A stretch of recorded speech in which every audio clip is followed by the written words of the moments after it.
The first thing I'd like to do, just so I have it on tape, is Okay. First and last name. Okay, Frank Kitamoto. And is Frank your birth name? Actually, it's on my birth certificate. It's Frank Yoshikazu Kitamoto is what it's down on the birth certificate as. Did you go by Frank at home, or? I went as Kazu until getting back from concentration camp, and then it was Frank. I like Kazu. I like. Yeah. Now were you born where? I was born on the island here. Yeah. We still live in. We still have the house that I was born in. My sister's living there now. Now your mom and dad born. My mom was born in Seattle, and my dad was born in California. Oh. Yeah. So you're A third generation Sansei. Sansei. Okay, Right, I'm right. trying to remember everything. Right. So did your great grandparents? Yeah, and I don't know that much about my father's side of the family. I do know my mother's side of the family. My grandfather came into San Francisco in must have been about 1900, 1902, somewhere around in there. And then he actually came up to Seattle to meet his wife. And I think that was somewhere around 1906, 1907. And stayed up here, farmed in Bellevue for a while near Bell Square, and leased land there. And then eventually heard from some of his friends that Bainbridge was a good place to come to. So I think they moved here the first time in about 1908 or so. And he actually was floating logs at that time. And I guess one particularly bad stormy winter, he lost all his logs. And from then, I guess he moved back into town, and I think he managed the Panama Hotel for a while in downtown Seattle. And eventually came back to the island again after that. So my mother was a firstborn, and she was born in Seattle before they moved over here. But my mother said she was kind of an accident, not planned, so he thought he couldn't get ahead with a child, so he actually bundled her up and sent her with a stranger back to Japan with a bolt of cloth for diapers. And she was raised by an uncle in Japan until she was about 9 years old or something like that. And in the meantime, she had all these sisters that were born here. And when they came back to Japan, they reunited with her. And actually, I think they left all the kids in Japan and came back themselves. And eventually started going after the kids one by one. And so when my mother came over here, she was actually 12 years old. And went into first grade on the island here. She was actually sixth grade, but she went into first grade because she didn't know English. And she said by the end of the year, she was at sixth grade. So she picked up pretty fast. But she didn't, that's as far as she went to school, though. Her father told her she was the oldest, so she had to work on the farm. I don't think she quite got over that. Because it sounded like she was pretty pampered in Japan by her uncle. She was raised by an uncle who was pretty pampered, and had to come over here and become a farm laborer, is kind of what she put it as. That's right. She would have been kind of an only child Yeah. in Japan. Yeah. So. Oh yeah. Oh. So, funny story was he told my mother that she would have to work on the farm, but then when he left to go back to Japan, he would give her the farm since she was the oldest. And my mother's sitting there around this table with the rest of her sisters and telling the story. So he said, but when it came to when he was going back to Japan, he said, it wouldn't be fair to your sisters if I just gave you the farm, so I'm just going to charge you, and your husband was my dad, just what I paid for it. And so she said, so he charged us $5,000 for the farm. And her next sister down says, oh, that's not what he paid for it. And turned out he made a profit on my mother. And she never knew until they were talking about it. So that's crazy. Yeah. And was that a strawberry farm also, or did he do a variety? Well, I think he had vegetables and things, and he might have had some strawberries. And I'm not really sure, but it was like things like asparagus and truck farming type stuff that he had. They were quite a while back, and then I think they probably started growing berries afterwards. And then my mom and dad, when they got the farm, actually my mom ran the farm, and my father commuted to Seattle every day and worked for Freelanders Jewelries.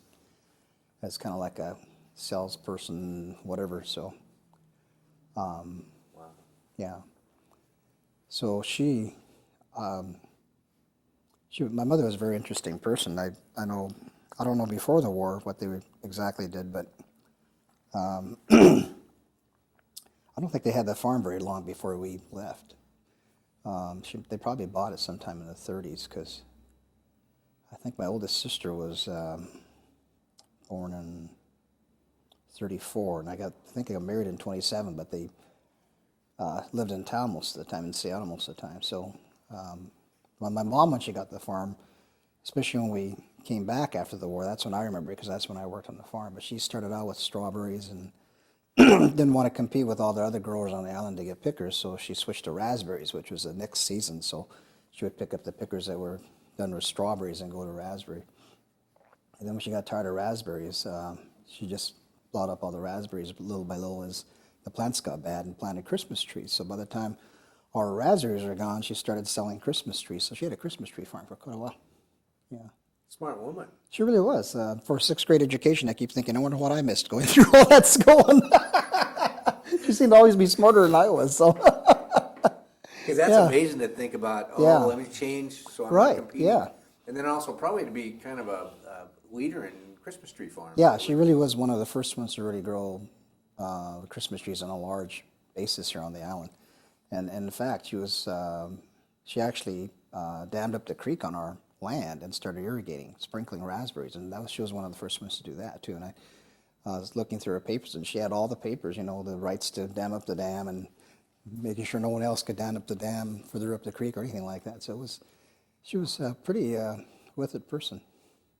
Yeah. Pretty aggressive too, it sounds like. I mean, for a woman of her era, Yeah.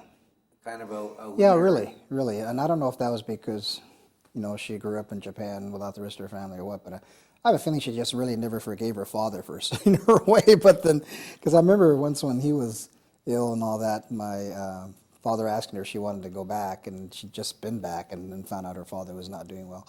And she said no. So, she had a chance to go back, but she didn't, so. Yeah. And so did her parents go back before the war? Yeah, they went back in 1935. Her father wanted to go back to Japan, and I know my mother's youngest sister, my aunt, Fumiko, who you're probably going to be interviewing if you already hadn't, had said that was probably the worst decision he ever made, was going back to Japan. But he never came back. Once he got there, he never came back. His wife, my grandmother, came back periodically when the sisters had kids or something. They help out with kids, but he just never came back. And I have a feeling he wanted to go back because he wanted to show everybody how well he did. Oh. Because he went back to the family town and the family property, so. Yeah. Because now he was an American citizen. No, my grandfather was immigrant, so he was Issei, yeah. Okay. And he never became a citizen because they didn't allow people to become citizens till 1952. Yeah. Wow. That would have been interesting. I mean, so he's over there during the war. Yes, he's over there. He took his two youngest children, my aunt, my youngest aunt, and my youngest uncle, back with him to Japan. They were respectively about 12 and 14, somewhere around that age. And they were both born here, so they were actually United States citizens. Midori, who was the youngest sister, was actually born on the island here. And Takio was born in Seattle, I think at the Panama Hotel. But he actually ended up serving in the Japanese Army. But he didn't die in the Japanese Army, but he did die of some kidney ailment afterwards. And my aunt, Midori, who's still in Japan, she's living in the family house over there, comes and visits us periodically and brings her grandkids with her one at a time. And it's nice when she comes because she can speak English, because she went through, I think, about 6th or 7th grade here on the island. And her handwriting is really neat, like when you write in the 6th or 7th grade, ours you can't even read, but hers is really neat. So when she comes, it's really nice because she can converse with me and all that, because I don't know that much Japanese and can't read or write Japanese at all. So I have a hard time understanding her grandkids, but I do fine with her because she speaks English.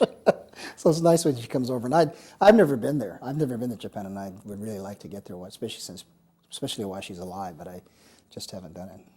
Huh. Yeah. What now? Who all ended up going to the camp from your family? Your mom and dad? My dad was actually rounded up by the FBI in early February after Pearl Harbor. So when we went through the forced removal, my mother was the only one that was with the 4 kids. It was myself, my oldest sister Lily, who was 7, my other sister Frances, who was 5, and I was about 2 years 9 months, and my youngest sister Jane was 9 months. Of course, we were using our Japanese names at that time, but so my mother pretty much had to take care of the 4 of us when we were sent out to concentration camp. My dad, I think there were about 45 families on the island. They rounded up about 34 people in early February, and took them to the INS Center in Dearborn. And then from there, I think they took about half that group and sent them off to different concentration camps. And my dad ended up in Missoula, at Fort Missoula. So he was there from February sometime through, I think he came back to Manzanar maybe just before we were sent to Minidoka. And I saw some papers at the National Archives that said of his hearing to get out of Fort Missoula. And they said that he was arrested because they found a .22 rifle and some dynamite in our barn. But my mom says she thought maybe they rounded him up as, first of all, he couldn't prove he was a citizen. He couldn't produce papers that showed he was a citizen. He said that they were destroyed in the San Francisco file because he was born in Watsonville. But I don't know. That's what he said. And then my mom said she thought he was probably under suspicion because he commuted to Seattle every day. And when he commuted, he would take things from the greenhouses on Rich Passage in the Linwood area on the island here and would deliver them for their greenhouses. And so he drove through past that passage where there's Navy ships going to the shipyard all the time. And besides that, when he worked at Freelanders, he would take rings to Japanese ships and sell them to the Japanese seamen. So she thought they might have been kind of watching him and actually arrested him for that, although none of that showed up in the papers that I found. And what they did, what the papers showed, dynamite and .22. Yeah, .22 rifle. Pretty common among... Pretty much. All the farmers pretty much had dynamite to blow up stumps, and that's all. Most of the land on the island was cleared by Japanese Americans. They took land that had been logged and blew up the stumps and pulled them out with their horses and planted strawberries. So for a while there, if you looked around the island, any place that didn't have trees was probably originally a Japanese American farm. And the reason the Japanese population became so dominant in Bainbridge was because of the timber industry, wasn't it? Well, originally the first people that came to work at Blakely Mill, which was the largest sawmill in the world at that time. So they came in on Japanese ships and to get lumber, and then some of them would actually jump ship and would go around. But but there were people that were here before then that were farming that I really don't know who the first Japanese farmers were on the island. I do know the Moritanis in 1908 were the first to actually grow strawberries on the island. But I think they found out real early that your best bet if you really want to survive in a new country was to work for yourself. That if you worked for someone else, you didn't get ahead. You would probably be in just hand labor most of the time. So farming was one of the easiest ways for them to start working for themselves. So they would either lease land most of the time because you couldn't own land. If you were a citizen in those days, you couldn't own land. So they would lease land from people and clear the land and start farming. And if they got the idea of purchasing land, they would do that by keeping it under the person's name that they were purchasing it from, and pay payments until they had it paid off. And by the time they paid it off, they were hoping that one of their oldest kids would be 21, so you could put it under their name, because since they were born here, they were citizens, so they could have the land under their name. So usually in the old days, if they had land, it was either under the oldest child's name or they had a Caucasian person they were purchasing the farm from that had it still under their name, but were making payments. So that's where it sounds like, from what little I know to this point, Bainbridge was a pretty unique community. Yeah, in a lot of ways. You look at the old photos of school classes, and I'd say maybe a third of a fourth of the kids were in the school pictures in the grade schools were kids of Japanese descent. So people, grew up next to each other and were friends with each other. I think there was still kind of an unwritten law that you didn't socialize a lot, but the kids were really good friends. The adults maybe didn't associate that much with each other, and the Caucasians probably thought the Japanese would rather be with their own kind, and the Japanese probably felt the same way, that the Caucasians would rather be with their own kind. So it was kind of like you were friendly to each other and you were good neighbors, but socially you probably didn't intermix very much. But I think the children in the school were really good friends with each other. But at the same time, I think when the kids got old enough to be in high school, there was still kind of an unwritten thing that you didn't date each other. That if a Caucasian person and a Japanese person dated, it would have been very highly unusual. And it might have been probably under secrecy if that's what they were doing. Yeah, I never thought about that aspect of it from, because kids are kids. Right. And right. until you teach them differently, That's right. they're going to play together. That's right. But it would be interesting, but they've all passed away now, but the business people, to find out what that generation, how they looked and socialized. And Yeah. Like the Nakatas were a family that really went into business. They did some farming, but they also went into business. They had they built a big building in Winslow and had a restaurant and butcher shop and barber shop. They did laundry for people that worked at the mill and so forth. So they went into commercial things pretty early. And of course now their main thing is the grocery stores, and they have a chain of grocery stores that's throughout this area. So the Thriftway in Winslow is theirs. They've got a Thriftway in Paulsbo, Central Market in Paulsbo is theirs. Central Market in Aurora and Seattle is theirs, and so is Ballard Market and Shoreline Market. So they've got that was one of the things they went into very early was commercial business. And I remember Don Nakata, who's passed away, who's also a Sansei third generation, was a CEO of that. But he would say, his grandfather used to say, everybody has to eat. So go in the grocery business, and it had his father actually become an apprentice under this German butcher that was in Winslow at that time, and his dad started a grocery store. Yeah. And was that prior to the war? Yes. So did they have to leave it? Do you know? Yeah, no, they had Eagle Harbor Market, which the building that they had first was torn down, and Eagle Harbor Market was built at the same site. And that building still stands there. It's in Winslow. It's if you're driving down Winslow Way on the left-hand side, it's the building next to the one on the corner that has ice cream shop in it now. Just before you get to that building on the left-hand side, I think there's a thrift store or something in the front. And then in the back, there's a shoe repair store back there. But that used to be the Eagle Harbor Market building that the Nakatas used to own. Yeah, and when they had to leave, they left it. I think John, who's Don's father, actually sold it to another guy that was working in the store, or working with him. Sold it because he didn't think he could keep control of it while he was off to concentration camps. So, and I think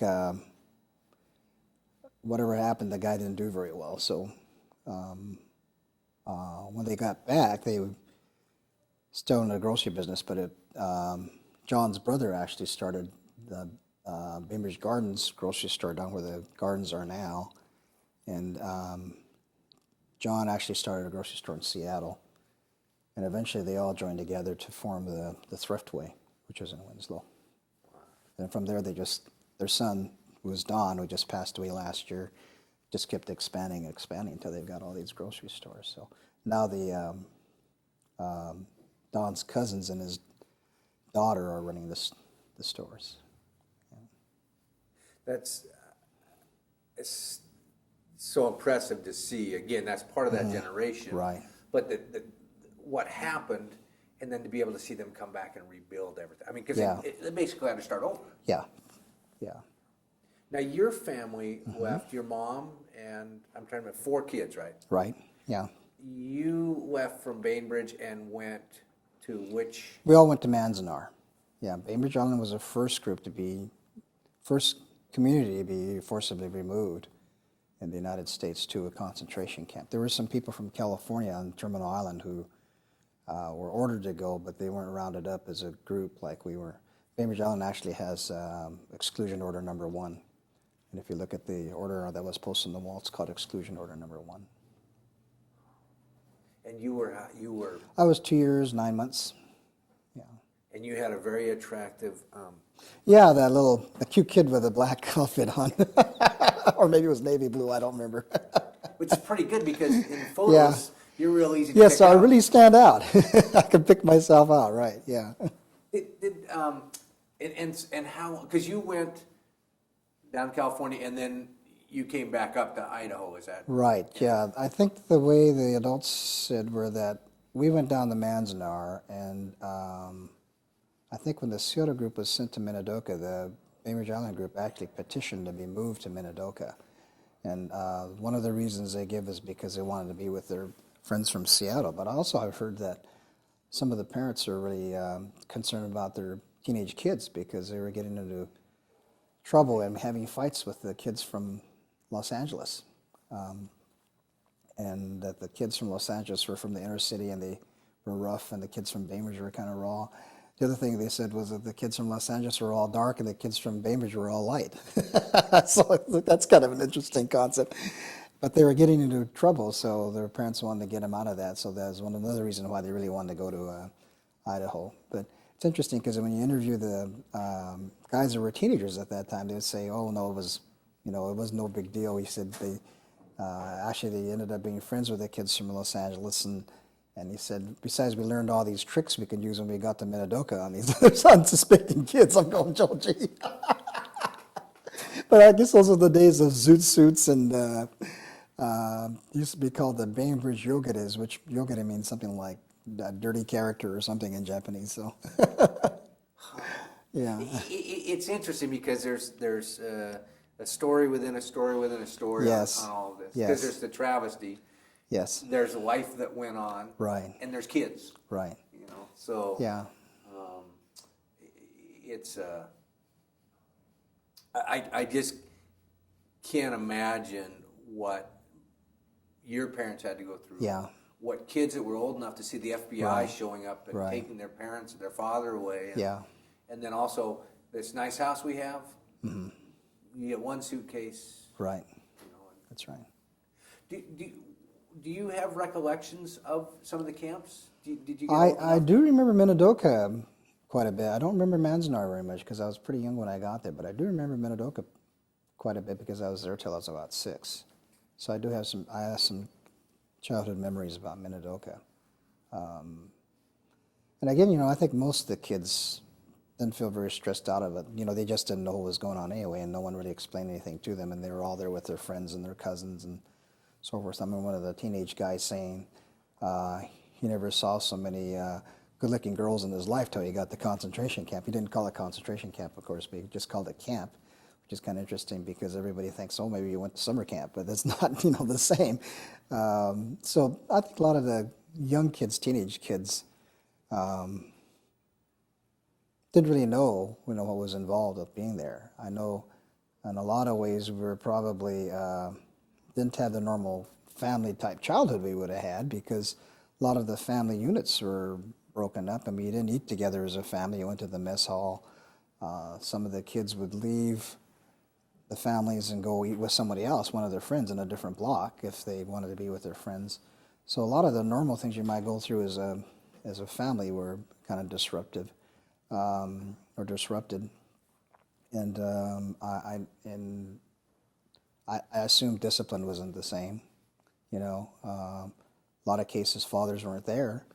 And then later on at the concentration camp period of time when people were allowed to leave camp to go to school or go to work someplace for some company or were drafted in the Army or volunteered, I think we just lost a lot of our role models. The only people left in concentration camp were little kids and mothers and not even fathers sometimes, and real old people that weren't allowed to go out and work. So, you couldn't go back home, but you could go back east to the Midwest or back east.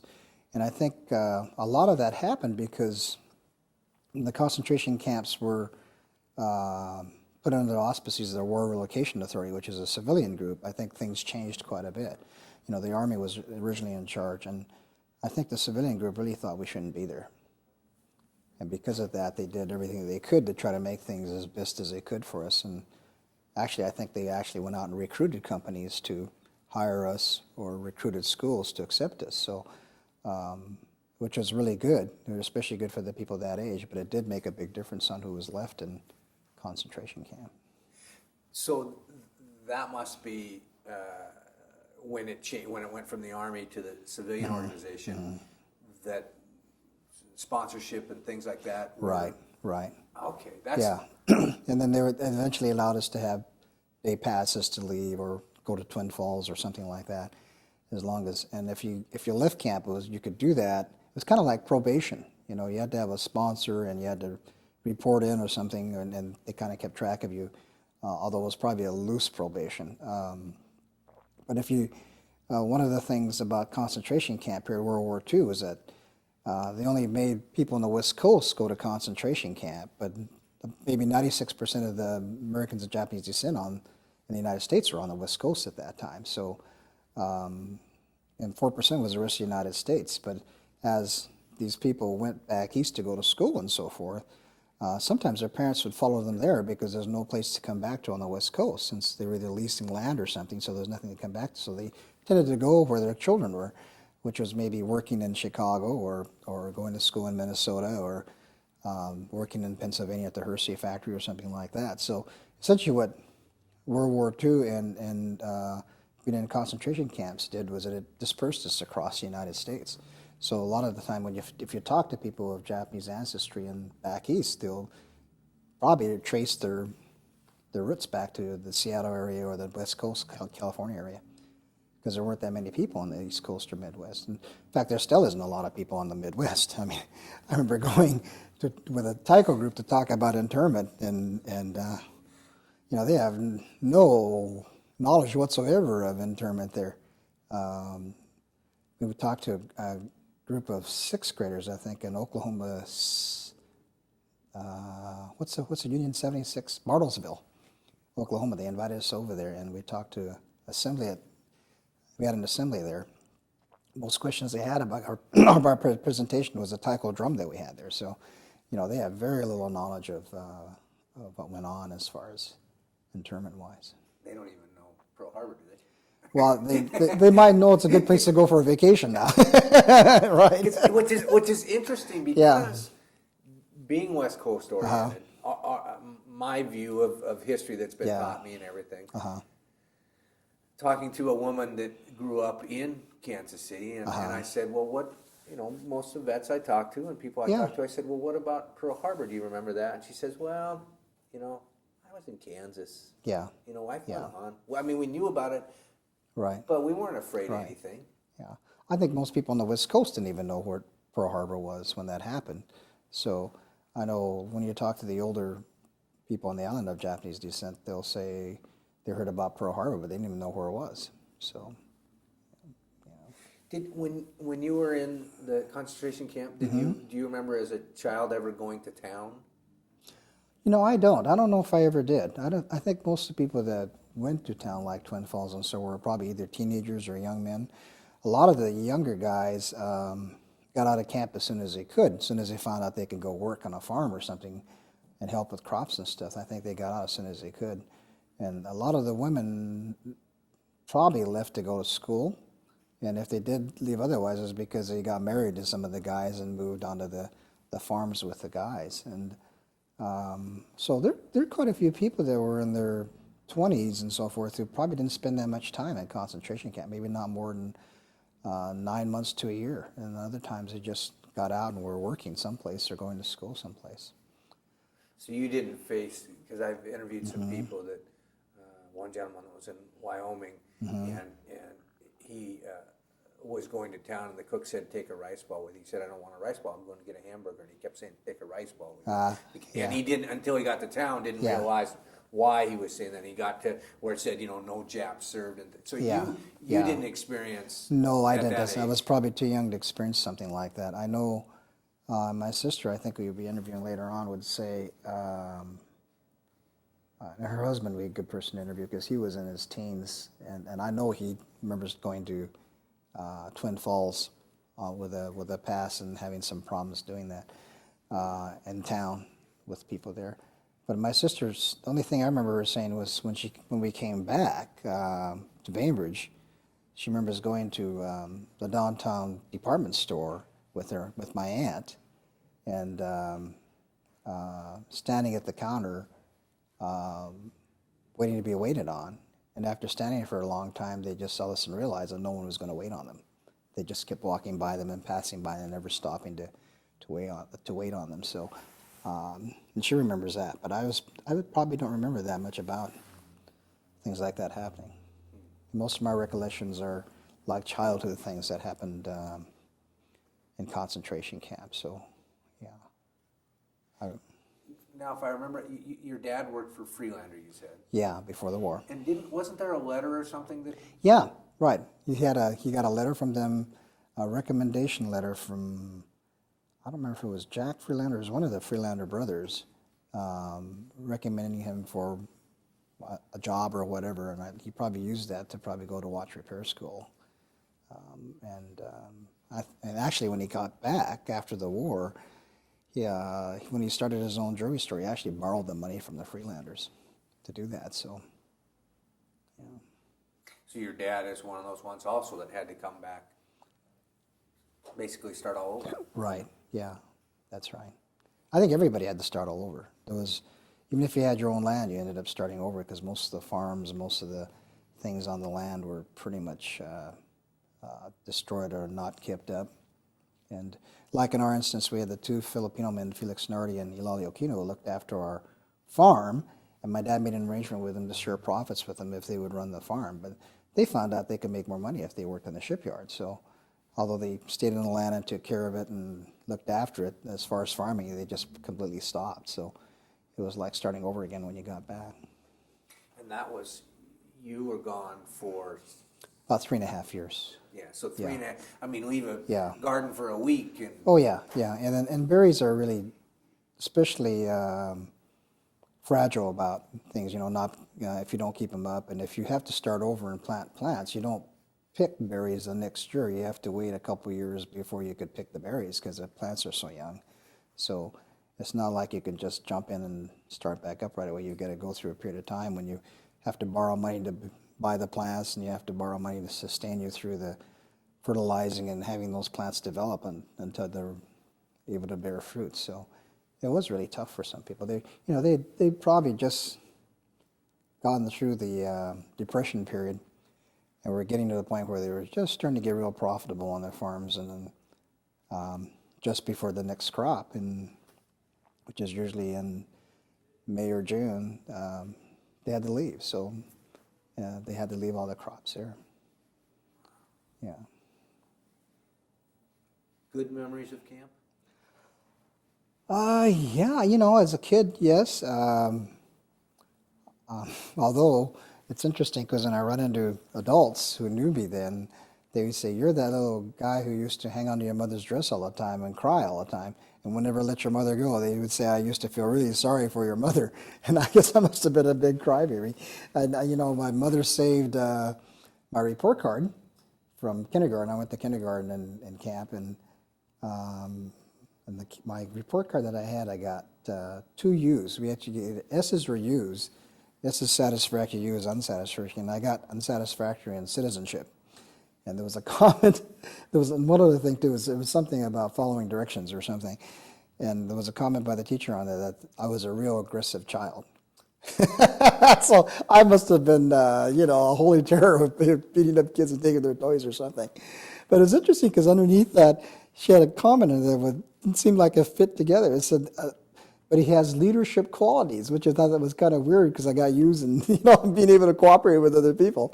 So I don't know what that meant. I was probably bossing kids around as far as I know. She probably had to put something nice in there to make my mother feel better or something.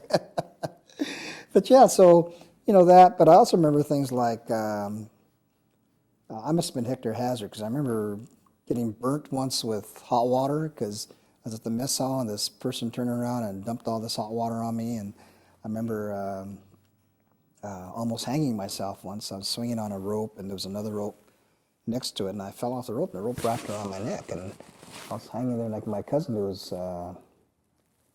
2 years older than I am, so he must have been about 7, I must have been about 5 or 6, and he ran in and got a knife and cut me down. But I remember that rope burn being there for really a long time.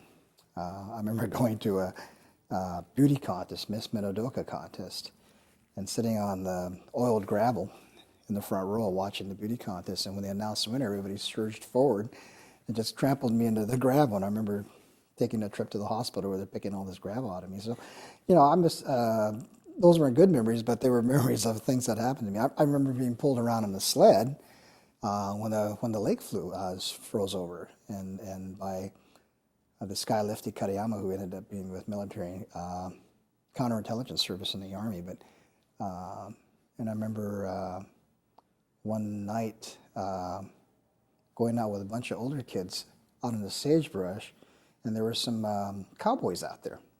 And I really, they maybe not been cowboys, it might have been sheep boys, because it was mostly sheep that they had on the sagebrush, but they had covered wagons and the campfire and stuff. And I remember thinking, oh my God, these are real cowboys, horses and stuff they were riding on. So I remember that, and I remember the older kids having an intricate network of secret passages dug into the ground where they could go from place to place underground. And I'm going, wow. And I don't know why they let me get under there, but it was amazing, the amount of tunnels and things they had dug. And it was mostly just to play cops and robbers type thing. It wasn't like to escape or anything. It was just doing that. And I remember seeing candles and seeing the clay where they dug all these tunnels out. And I remember them having big spitwad fights in the laundry room. They get I think they were ping pong tables. They would tip them over and hide behind them. And they make these hard spitwads out of magazines or newspapers. And they shoot them at each other with rubber bands. And then when they all ran out of ammunition, us little kids had to run out and gather as much spitwads back up for our side as we could. So there were just things that kids remember, and so they were probably good times, and a little unusual as far as growing up, but they were probably good times as far as I can remember. See, which is interesting, because there's the kid survival. Right. I mean, if I remove concentration camp and listen to the story, I say, oh, it's kids. Yeah. But now, bad memories. Yes.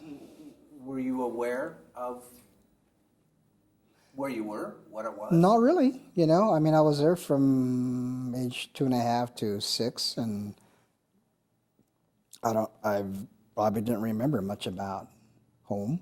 In fact, I didn't recognize any of it when I came back to the island. I didn't remember any of it because I left when I was a little over 2.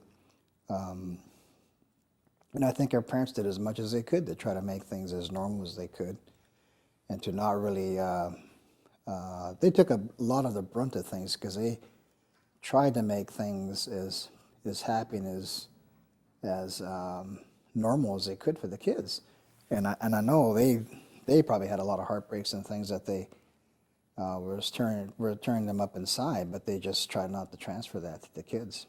So in a lot of ways, we were probably protected by them as far as knowing actually what was going on. I think if we were older, like if we were in our teens or whatever, then there were probably a lot of more things I would have known as far as being taken away from friends and so forth. But at that age, when I wasn't even in school or anything yet, I would have just thought it was a normal thing. Do you remember gun towers, guards? I remember towers. I don't remember machine guns and stuff being on there, although when I talk to the adults, they talk about that. They talk about the big searchlights up there that would play across the buildings all night, and how those machine guns were pointed in at them and not away from them to protect them. So most of those recollections are probably from stories that people have told, and not particularly because I remember them. So yeah. See, which is interesting, because like you said, if you say camp, people think, oh, you went to summer camp. Yeah. I mean, that's really what it sounds like. Right. Yeah. And the words, I talked to, I think it was Richard I was talking to yesterday, and saying, it's interesting, the war of words, how things were, because even internment is soft. Yes, evacuation is really a misnomer, because we weren't taken for our own good. We weren't evacuated for our own good. We were forced to leave, or Or the other terms they used were like, they didn't call us citizens, they called us non-aliens, which is another term that's a little different. And I know some people get upset when we call it concentration camps, but that's what they called them in those days. And that's the term that was used by the government to describe where we were. So, but I realize it brings up memories of Nazi Germany when you use that term. At the same time, when we were first there, I think a lot of the people there, a lot of the older people there thought we were going to be exterminated and that they would never go home. I know my mom was telling me that the first week there, everybody was so sick from the food that everybody got dysentery and we had diarrhea. And she said one of the older women said that, came up to her and said, you know, we're never going to leave this place. They're going to just poison us and kill us off one by one. And she said she didn't think that was true because she didn't think America was that way. But the feeling was really real for some people that they would never leave this place and that they were going to be exterminated and not leave this place. So that coupled with people getting shot and so forth, I'm sure made it feel like, especially the older people who were not American citizens, because they couldn't be by law, they were not allowed to become American citizens. I think it was very scary for them, very scary. So, although, you know, we weren't sent to ovens and so forth, there were some real serious things that happened in the concentration camp at the beginning. So, well, the psychological aspect of it. I mean, and like you said, you're dealing with a number of different levels of Issei and Nisei. Right. And what was their previous experience? Right. You know, if I assume if you were in an older parents coming in and maybe had been born in Japan and not been here that long, right. maybe didn't know the language that well. Yeah. Governmental experiences in different countries. That's right. That's right. So the parents and the grandparents, it had to be devastating. Yeah, I think it really was, especially for the first generation Issei. I think Issei was really, very, very hard on them. I think they felt like they'd spent over 30 years of their lives trying to build something to give their children, and they lost it all. And they didn't know if they'd ever get it back or if they'd ever be able to leave this camp. And I think they were feeling, you know, that, you know, gee, I'm getting old and on with my years. What can I do, you know? And I may have to be dependent on my children to, and I think that's kind of a feeling that they didn't want to have. Do you think, because you touched on the breaking down of the family that happened, do you think that was intentional or it just happened because of circumstances? Oh, I don't like to believe it was intentional. I have a feeling that that's just the way things fell, but at the same time there was no sensitivity to the fact that that was what was happening, or to try to make things so they weren't that way. Maybe financially that would have been impossible for them to do, as far as making cooking units in each building or whatever. That would be probably impossible for them to do. And I think it was well intentioned when they would have the younger people leave concentration camp to go work or to go to school.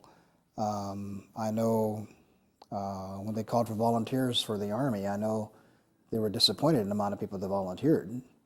There were a significant amount of people that volunteered, but at the same time, I think there were a lot of people who, you know, just didn't want to go in the Army and get killed if they didn't have to, which is kind of natural for most people. But then they reinstituted the draft for Japanese Americans, and that's when a lot of people started leaving because they were drafted. And I think that's probably true a lot. I mean, it was true of all families. If you had young men and women leaving to be in the Army, that was disruptive to the family. But at the same time, it was really disruptive when you were in concentration camp because the families got so fragmented. So, did you ever have a chance to talk to your mom and dad as you got older, in retrospect, about that? You know, like I think most families, they didn't talk about it very much. In fact, I don't think they talked about it at all. And in a lot of ways, it was hard growing up, even on this island after the war, because although, any discrimination wasn't really overt, you had the feeling somewhere that you just didn't fit in or you just didn't belong, that things were a little different because you looked different. And besides that, a lot of people had a hard time distinguishing between you and Japanese nationals who were the enemy, and anytime you had anything in school, it wasn't about the Japanese Americans on Bainbridge Island or in the United States. It was always a Japanese national thing. So you got the feeling that if you were Japanese, you were a foreigner, because that's the only thing that ever got covered in school was Japan as a foreign country. And a lot of things you learned in history of America were European-centered things. So you always had the feeling that you were out on the fringe, or kind of an interloper, or a Johnny-come-lately to America, which wasn't really true. I mean, we got here later than Caucasians in a lot of cases, but no one ever told me when I was going to school that we've been on the island since 1883, and that most of the classes in the schools were a third to fourth Japanese, and all the land cleared on the island was by Japanese farmers, and that the cherry trees around the high school were planted by Japanese American farmers, and then they had a big co-op cannery they built, and they were growing more berries on the island than the rest of the state put together. And no one ever told me all that stuff. I just had the feeling that I was just a foreigner that just kind of got dropped in because I came back from concentration camp. So all those things were really, I think, tough on me growing up. I spent most of my time in school and in high school even trying to be as white as I could be, trying to do things that made me as white as I could be, and in a lot of ways, sometimes being even embarrassed if we, any of our Japanese culture type things would come up at home, or thinking twice about having people come to the house because I didn't know how they would react to hashi, Japanese chopsticks and things like that. So in a lot of ways it made it very hard to have pride in your upbringing or your culture or the things you knew, because nothing was in place that let us know that those things are important for us. It's interesting because of those perceptions that are created. However, whether somebody thinks about them but the history books. And I was talking to somebody yesterday, and I said, it's interesting because there were not images. Even at my age, 44, I'm college educated and all that. But there are certain images that I never didn't think of it, but I didn't think of it either way, but of a Japanese business person, just like a Caucasian business person. Right, yeah. And those perceptions are some of the images you're talking about were not put forth. Oh, no, not at all. I mean, you kind of knew you lived on the island before being sent to concentration camp, but you had no sense of history of what happened. And it was like, really, just that you didn't quite belong, and you were trying really damn hard to belong. I remember my good friends from next door neighbors, when they came back to the island, they actually were in Moses Lake. They were one of the few families on the island that were able to get off the island before the removal to concentration camps. They had about 2 days to do it, and they did it. They moved to Moses Lake, and they had no problems of their own because of doing that. But when those two guys came back, they were the same age as I was. They didn't speak any English. So, and if they did, they didn't speak very much, and they weren't letting on if they knew, understood it. But they did, but they didn't speak very much English. And I remember trying to answer for them, and the teacher finally telling me that they had to answer themselves, which was true. But then at the same time, I thought, God, they don't know what to say, because and I could understand Japanese. Some I couldn't speak it very well, but I could understand it. So, I just felt like I was different, in that there was this unwritten rule, in my mind anyway, that you just didn't ask a Caucasian girl out or date a Caucasian girl. And I was probably, I was too young to even think about that kind of stuff when I was younger. And not until high school did I realize that. But But, you just felt like you just didn't have all the advantages the rest of the kids there. So that again, it's hard to have a perception of before and after. But for you coming back now, being a little older, Right. Because you came back to the island when you were 6 years old. When you came back. Yeah, I was 6 when I Okay, came so back. you came back and then went through school. Right. Grew up now. First grade through, yeah. High After school. Pearl Harbor, after Right. World War II. Right. So the prejudice, there was still an underlying. Yeah, it wasn't very overt, although, I remember saying in my high school graduation speech that I was glad I was never discriminated against in Bainbridge High School. But when I think back on it now, it's hard to separate between the two, whether somebody treated me a certain way because of the way I looked and because I was Japanese, or if they just thought I was a rotten person, or I just didn't measure up. And that includes kids and maybe teachers. And but I think of that now, and I think, in those days I used to think, well, that couldn't be true. People don't treat you the way you look because this is America. This is supposed to be land of the free and where people didn't discriminate and stuff like that. But I also think now, when I think back of that it was really hard on me, because if I couldn't accept that they treated me differently because of who I was as a Japanese American or because of the way I looked, then the only other recourse I had was they treated me because I was not as good a person, or that I was a bad person, or I did something wrong. And I think that was really harmful to me, because I couldn't say to myself, oh, these guys are rotten because they're treating me because I'm a Japanese person. So the only other recourse I had was, hey, I'm not as good as these guys are. And I'm being treated that way because I'm just not liked. So, but I think a lot of kids of color probably went through that. Not everybody, but I think a lot of kids did. Which is, in your experience, even a little more different, because you have a basis for that, whether you understood it or not, when they put you in the concentration camp. Yeah. Because here was an American family. Yeah, that's right. And all of a sudden they said, yeah, there's something wrong with you. yeah, we're taking away, we don't trust you. You're taking away, that's right. Yeah. Yeah. So, And then afterwards, everything's okay. Yeah, there must have been something wrong in order to take us away from the island and shove us off someplace and keep us, quote, in prison. That's essentially what they did to us. So there must be something wrong with us. And I assume, I'm making an assumption here, that your father was still of the generation that, the government told us to do it. It's America, so we... No, my dad was very unusual. He was a pretty self-made person. He only went to school through 6th grade, too. He had a stepfather that he didn't get along with. As he said one day he came home from school and the stepfather said, "What did you learn?" And he said, "Nothing." So his stepfather said, "What are you going to school for?" So he quit. And he quit at 6th grade and went off and actually left home.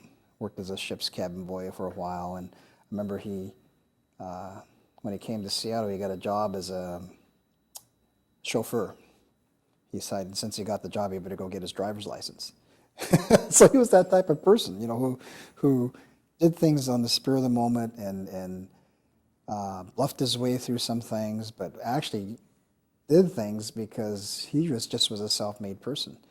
And I know my mother used to tell me that when he came back from Missoula, they had all these people sign this loyalty oath, which was if you're over 17, you had to sign this questionnaire, and a couple of the questions were I'd be willing to bear arms against the Emperor of Japan, and I would forsake any allegiance to the Emperor of Japan. And my dad refused to sign those 2 questions. He said that I don't think he could understand why they took him away from his family and did all this stuff to him. But the big problem is if you didn't sign yes to those 2 questions, they'll round you up and send you off to another concentration camp like Tule Lake, or they might even ship you to Japan in exchange for Caucasians that are trapped in Japan. And my dad refused to sign those questions. And my mom said that she said to my dad, "What would you do in Japan? You can't write Japanese, you can't read Japanese, you could talk Japanese." But he said, "What would you do in Japan?" She said, "I would rather hang myself than go to Japan." And my dad was so mad. He said, "Go ahead." But eventually, I think probably through the influence of Reverend Andrews, who was the Caucasian minister of the Japanese Baptist Church at that time in Seattle, he did finally sign yes to those two questions, that he would be willing to do those two things. But I think he was really upset. I mean, and he was not a person who was very traditional as far as his Japanese upbringing, because he did left home so early. So he was really different. He was just a real gruff person who could scare people the Jesus out of everybody. But I knew that he had a real heart of gold. He just couldn't turn anybody down. I remember my mother saying that when we came back from concentration camp to the island, he came after us in this pickup. So here we were, my father, my mother, and 4 kids kind of squeezed into this pickup. And we stopped at, I think it was Anderson Dam in Idaho, and some guy wanted a ride. So my mother says, and he said, yes, here we all squeezed together, this guy. So he was just that type of person. He just couldn't turn people down. At the same time, he had this exterior of being rough and gruff. And I think that's because he found that was a way to protect himself from what was going on. But he was. I used to think he did really crazy things. One day he came home and said he was going to raise chinchillas because he could make chinchilla fur and saddles. Oh my God, all these chinchillas, and they kept multiplying stuff, but it was just too hard to do, so he dropped that. And then he got all this equipment to make tofu. And I kept saying to myself, God, who would ever eat that stuff, And he was just ahead of his time, because obviously everybody eats it now, but I thought, oh, who would ever eat that stuff? And especially since it's Japanese. But he was a very interesting person, just not a very traditional Japanese type person. If someone said, that you shouldn't question authority, he would probably wouldn't even know what that meant. He would really. He was just so original, I think. He just did. Yeah, he did. Yeah. Do you know? Did he hold bitterness for what happened? I think so. I think he did. I think he eventually. Got beyond that, but I think he was especially bitter that he was taken away from his family when we were sent to concentration camp, and I'm sure that was something that stuck with him a long time. Although I think, he had a heart attack really young, probably in his early 50s, and that was obviously after we got back, and he died of cancer at 67, so he died fairly early, and way before I got interested in family history and stuff, so I don't really know that much about his background other than remembering a few things he talked about. But so, he's never heard the apology from the government, never got his $20,000, because if you're dead, you didn't get anything, or your heirs didn't get anything either. So I think he felt like he was misunderstood a lot. And, I remember my sister saying once, my youngest sister who passed away last year, or this year, she passed away this February, said, we were lucky, she said, because she said, our father never got mad at us or spanked us. And the 3 of us who were older said, what do you mean he never spanked us or got mad at us? Because, he really would get angry. He'd just really get mad, and we remember that. But he never did it with her. She was the youngest and cutest, and could wrap him around her little finger and had a way of making him start laughing whenever he got mad. So she never, it was just like everything else. It's kind of a different viewpoint from what age you are as far as what your family was, because she had this feeling that he was, never got mad, and by that time he had mellowed out so much, it was interesting. But the 3 of us knew how much of a temper he really had, but she never knew that. So it's interesting. She was only 2 years younger than I am, so. How about your mom? Is your mom passed away? My mom passed away in 96. Okay, so you had enough time to talk. So I know a lot more about her side of the family, and there's still 2 sisters that are alive. My Aunt Fumiko, who you're going to be interviewing in Seattle, and my Aunt Midori in Japan. So I know more about her side of the family than I do my father's side of the family. Do you know, did she have bitterness about what happened? I think my mother was probably more old school than my father, especially since she grew up in Japan first 12 years of her life. But she was very philosophical about things, and she always tried to make the best of things. And in a lot of ways, she was probably old traditional Japanese, and she tried to protect us as much from a lot of the stuff that happened and so forth. So she would try to think the best of everything and try to make the best of everything. And she was really a highly intelligent woman, but again, you know, I don't think anybody talked about this at all until we started our oral history project here on the island. And that was probably in '83 that we started that. And there are three of us that were third generation that started that. And boy, did we get a lot of flack. No one wanted to talk about it. They told us we were just angry young men who wanted to stir up a lot of trouble. And not until some of the older guys are maybe 4 or 5 years old now, joined us and said, hey, we thought this was a good idea. Did some people start talking about it? And my mom never really hesitated to talk about it when we asked her, but I don't think she really volunteered anything. We still have people that still haven't talked about it. I'm really glad that you're going to be talking to some people who haven't talked about it before, because we need to get their stories too. And I think as the climate gets a little better to talk about things, and I think when people become aware of what's happening with 9/11, and also with the thought that, you know, we're not going to be alive for very much longer, and unless we do share it with people, it's going to be lost.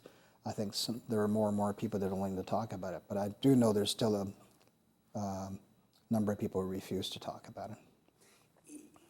Do you think that that's a cultural thing or an era thing? Or? Yeah, to a certain extent. First of all, you know, it's obviously we're a visible minority, because people just have to look at us and think that we could be from a foreign country. Also, the culture-wise, the Japanese culture was such that you tended not to question authority. And a lot of that was because in the Japanese culture, if someone is a leader in your group, the assumption is that they're a leader in government or whatever because they're the wisest people and they know what's best for you. So to question that wiseness, or to question someone's ability to lead you correctly, is like criticizing somebody that should be wiser than you. And it's shameful to a certain extent to question that, to do that. And so it was in a lot of ways shameful to question the government on what they were doing to us. And they had these different sayings that they used, that first generation used, like shikata ga nai, which meant sometimes things happen and you can't explain it, and it just happens. And that you accept that, you don't complain about it, you make the best of whatever you can of what happens, and you don't dwell on it. And things like gaman, which means find inner strength or perseverance, to find that strength within you to overcome things without blaming it on other people but with those things that are in place, I think there's a tendency to internalize things. If you can't blame someone else for what's going on, and you can't say they're wrong, then the only thing you could think of is to internalize it. And then it becomes so painful when something happens like that you don't want to experience it again. So there's a tendency not to want to talk about it and bring back those old memories that were so painful, because you don't have this outlet of saying, well, they were wrong, they shouldn't have done that, so on and so forth, and that's their fault that this happened. So in a lot of ways, that feeling of not wanting to talk about it is partly because of that, partly because they feel like that they're misquoted. Sometimes people say things and they get turned around and used against you. And again, they'll be seen as bad people again. So I think those are all the things that kind of happen to make it hard to talk about. And I think that's why it's important that we go through some things like this, interviews or talking about it amongst ourselves or having projects, because in a lot of ways it kind of gives them permission, because they see that it's okay to talk about it, because you don't get this backlash from the majority population when something like that happens.